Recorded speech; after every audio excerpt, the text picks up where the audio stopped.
안녕하세요 여러분. 성공합시다. 우리가 하나님의 자녀로 살다 보면요, 손해를 볼 때가 있고 정말 이거 정산 받을 수 있을까? 이런 생각이 들 때가 있죠. 물론 우리가 하늘나라에서 모든 보상을 받고 또 상속을 받을 것이지만요, 하나님은 이 땅에서도 정산을 해주세요. 책임져 주세요. 오늘 그 이야기가 본문 속에 있는데요, 한번 보시면서 힘을 얻어보시기 바래요. 25절, 라헬이 요셉을 낳은 뒤에 야곱이 라반에게 말하였다. 제가 고향 땅으로 돌아갈 수 있도록 저를 보내주십시오. 장인 어른의 일을 해드리고 얻은 저의 처들과 자식들도 제가 데리고 가게 허락하여 주십시오. 제가 장인 어른의 일을 얼마나 많이 해드렸는가 하는 것은 장인 어른께서 잘 아십니다. 자, 라헬이 요셉을 낳은 후에 야곱은요, 라반에게 고향으로 돌아가겠다는 말을 해요. 그러면서 내가 그 처자식의 몫을 다 값을 치렀다 라는 것을 분명하게 하고 있죠. 라반은 돈 욕심이 많고 또 속임수와 비열함에 있어서 야곱보다 한 수 위였잖아요. 그래서 지금껏 야곱의 노동력을 착취했어요. 이거는 아브라함 때랑 비교해보면 더 확실하게 느껴지는데요. 아브라함도 조카 롯을 데리고 살았죠. 그런데 밑에 종으로 살게 한 것이 아니라 그 재산을 독립적으로 관리하게 했어요. 그래서 각각의 재산이 늘어났잖아요. 결국 그 재산이 많아져가지고 부딪히니까 떨어져 살기로 하잖아요. 반면 라반은 딸을 볼모로 조카를 14년 동안 노동력을 착취했을 뿐만 아니라 그 뒤에도 별다른 보수를 주지 않았어요. 거의 종살이였죠.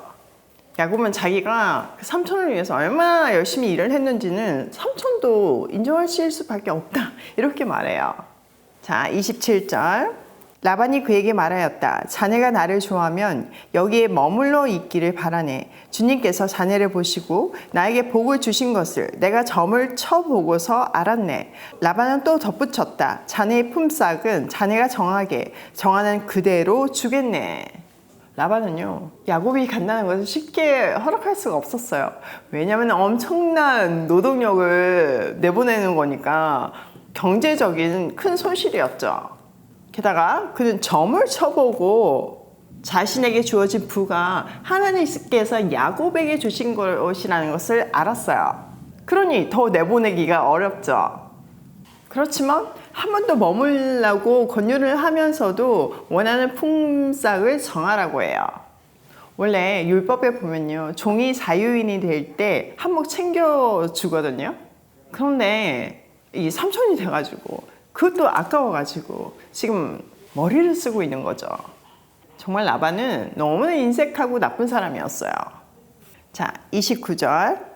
야곱이 그에게 말하였다. 제가 장인 어른의 일을 어떻게 해드리고 장인 어른의 가축대를 얼마나 잘 보살폈는지는 장인 어른께서 잘 아십니다. 제가 여기에 오기 전에는 장인 어른의 소유가 얼마 되지 않았으나 이제 때가 크게 불어났습니다. 주님께서는 제가 하는 수고를 보시고서 장인 어른에게 복을 주셨습니다. 그러나 이제는 제가 저의 살림을 챙겨야 할 때가 되었다고 봅니다. 야곱은 다시 한번 자기가 얼마나 열심히 일했으며 하나님이 자기의 수고에 복을 주셔서 외삼촌이 부유하게 됐다고 얘기해요. 자기가 처음 왔을 때는 얼마 되지 않았지만 지금은 재산이 엄청나게 불어났음을 강조하고 있죠.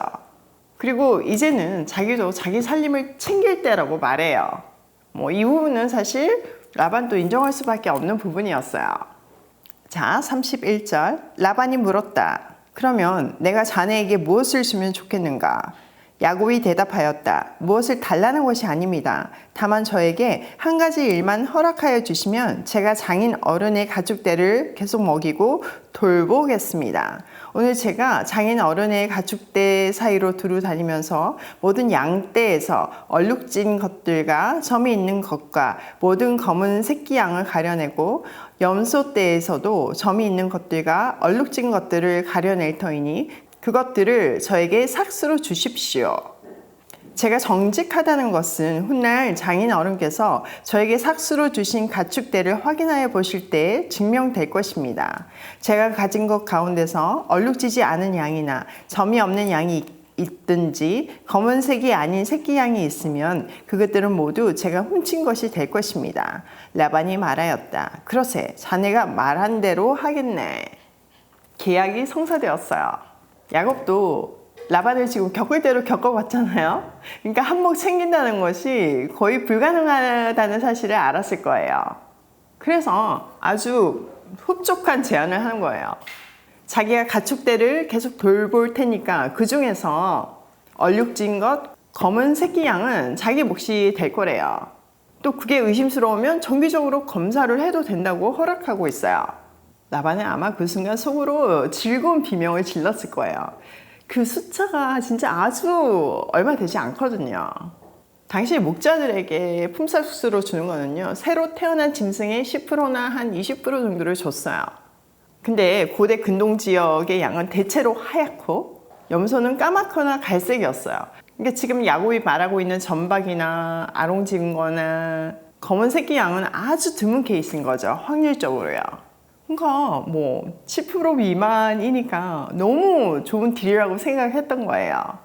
근데 그가 놓친 게 있죠. 야곱 뒤에는 하나님이 계시잖아요.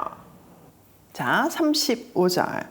그러나 라반은 이렇게 말해놓고서도 바로 그날로 숫 염소 가운데서 줄무늬가 있는 것과 점이 있는 것을 가려내고 또 모든 암염소 가운데서도 흰 바탕에 얼룩진 것과 점이 있는 것과 모든 검은 새끼 양을 가려내어 자기 아들들에게 주었다. 그런 다음에 라반은 야곱이 있는 데서 사흘 길을 더 나가서 자기와 야곱 사이의 거리를 그만큼 뜨게 하였다.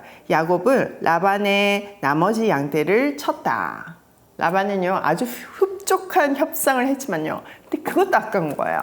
그래서 원래 그 야곱의 몫으로 주기로 했던 전방이나 얼룩 있는 거나 검은 새끼 양을 다 골라가지고요 아들한테 다 줘버린 거예요. 그리고 야곱 그 가축대와 자기 사이에 사흘길 거리를 두었어요.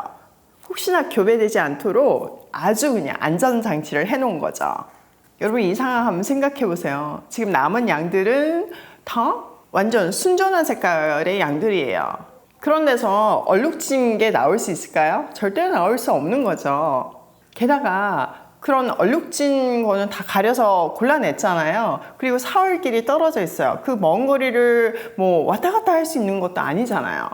그러니까 이거는 한마디로 야곱에게 한 푼도 주지 않겠다는 나쁜 심산인 거예요. 자, 37절. 야곱은 미루나무와 감복숭아 나무와 플라타너스 나무에서 푸른 가지들을 꺾어서 껍질을 벗긴 뒤에 벗긴 가지에 흰 무늬를 냈다. 야곱은 껍질을 벗긴 그 흰 무늬 가지를 물먹이는 기유 안에 똑바로 세워놓고 양떼가 와서 물을 먹을 때 바로 눈앞에 세워놓은 그 가지들을 볼 수 있게 하였다. 양들은 물을 먹으러 와서 거기에서 교미를 하였다.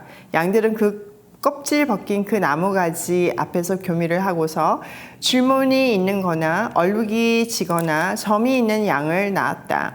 야곱은 이런 새끼 양들을 따로 떼어 놓았다. 라반의 가축대 가운데서 줄무늬가 있거나 검은 양들은 다 가려냈다. 야곱은 이렇게 자기 가축대와 따로 가려내서 라반의 가축대와 섞이지 않게 하였다. 야곱은 튼튼한 암컷들이 교미할 때에는 물먹이는 기유에 껍질 벗긴 가지를 놓아서 그 가지 앞에서 교미하도록 하곤 하였다. 그러나 약한 것 이렇게 하여 야곱은 아주 큰 부자가 되었다. 야곱은 가축대뿐만 아니라 남종과 여종, 낙타와 나귀도 많이 가지게 되었다. 자, 야곱은요 자기 몫의 가축이 태어날 수 없는 그런 환경 속에서도 포기하지 않아요. 그리고 그 당시 유행하는 그런 미신적인 방법을 동원해가지고 가축을 늘리죠. 그리고 아주 빠른 시간에 큰 부자가 돼요. 여러분 지금 이런 뭐 아롱진 거 줄무늬 앞에 놓고 교미하게 하고 이런 게 영향력이 있을까요? 능력이 있을까요? 당연히 아니에요. 이런 미신적인 방법에 능력이 있을 수가 없죠. 이 기적은 하나님으로부터 온 것이에요. 그러니까 야곱의 지금 수준이 그만큼이잖아요.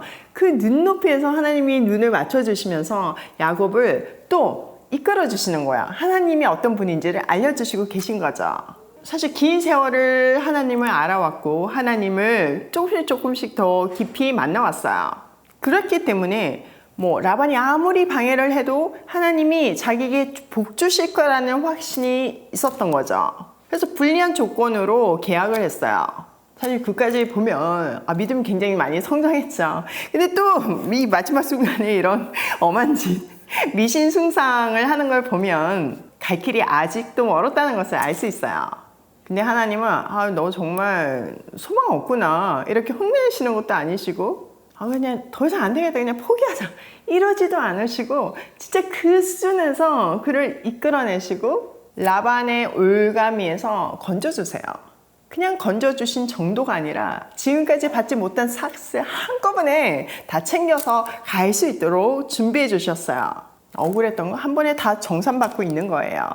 이 장면은 바로를 떠올려요. 바로가 계속 이스라엘 백성들을 내보낸다고 해놓고는 계속 마음을 바꾸잖아요. 그때마다 하나님은 살아계심을 보였어요. 그리고 맨 마지막에 장자의 죽음이라는 엄청난 사건을 겪고서야 이제 바로가 그들을 내보내는데 하나님은 그냥 나오게 하는 것이 아니라 이집트 사람들한테 다 이제 금은 보화를 요구하라고 하시고 그걸 다 챙겨서 엄청난 부자가 돼서 나와요. 400년 동안 종살이 했던 것을 한꺼번에 정산해 주시죠. 또 그것이 한 나라가 설립되는 기반이 되게 하세요. 정말 너무 신비로운 하나님의 경륜이에요. 야곱은 이제 언약을 성취하기 위해서 약속의 땅으로 돌아가요. 완벽한 하나님의 계획 안에서 움직이고 있는 것을 볼 수 있죠. 자, 오늘 내용을 우리 삶에 한번 적용을 해보면 첫 번째, 하나님이 함께 하시면 모든 사람의 눈에 보인다. 라반이 아무리 속임수를 쓰는 사람이었고 또 미신을 숭상하는 사람이었잖아요. 막 점치는 게 나오잖아요. 그런 사람의 눈에도 그가 점을 쳐도 하나님이 야곱을 축복하시는 거가 딱 나오는 거예요. 빛이 있으면 그 빛을 우리가 숨길 수가 없잖아요. 마찬가지로 하나님이 우리와 함께 계시면 그 능력이 보일 수밖에 없어요. 그 빛이 보일 수밖에 없어요. 만약 안 보인다? 하나님이 함께 계시지 않는 거겠죠? 두 번째, 한 사람의 성숙을 위해서 오랜 세월이 필요하다. 야곱을 봐도 그 전에 아브라함을 봐도 정말 오랜 세월이 필요하잖아요. 하나님은 그 긴 세월을 만지시고 또 만지셔서 결국에는 보석처럼 만들어내세요. 그날을 사모하면서 우리도 우리의 만지심, 그 다듬을 때 힘들잖아요. 그래서 즐거워하면서 그리스도의 장성한 분량까지 나아가기로 해요. 세 번째, 하나님은 밀린 것까지 다 정산해 주신다. 정말 출애굽기를 봐도 지금 야곱을 봐도 다 정산해 주신 하나님 정말 멋지지 않으세요? 지금 여러분 하나님 때문에 손해보고 계신가요?